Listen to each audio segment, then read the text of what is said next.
ಮುಳ್ಳನ್ನು ಬಲೆಯಲ್ಲಿ ಮಲ್ಕೊಂಡು ಹೂವಿನ ಹಾಸಿಗೆ ಮೇಲೆ ಇದ್ದೀನಿ ಅಂತ ನಟನೆ ಮಾಡಿದಿಲ್ಲ. ಯಾತಕ್ಕೋಸ್ಕರ? ಯಾರನ್ನ ಮೆಚ್ಚಿಸೋದಕ್ಕೋಸ್ಕರ? ಈ ರೀತಿ ಆತ್ಮವಂಚನೆ ಮಾಡ್ಕೊಳ್ಳೋದಕ್ಕೆ ಹೇಗಾದ್ರೂ ಮನಸ್ಸು ಬಂತು ನಿನಗೆ?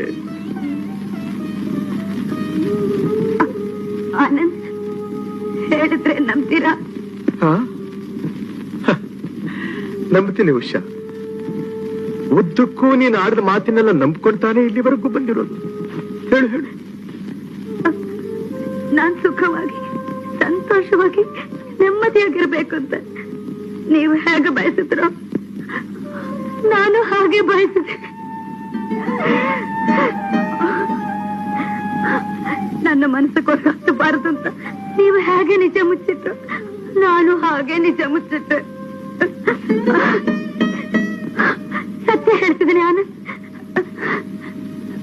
ನೀವು ಯಾವ ಕಾರಣದಿಂದ ಸುಳ್ಳು ಹೇಳಿದ್ರು ನಾನು ಅದೇ ಕಾರಣದಿಂದ ಸುಳ್ಳು ಹೇಳಿದೆ. ಆನಂದ್, ಸುಳ್ಳು ಹೇಳಿದೆ.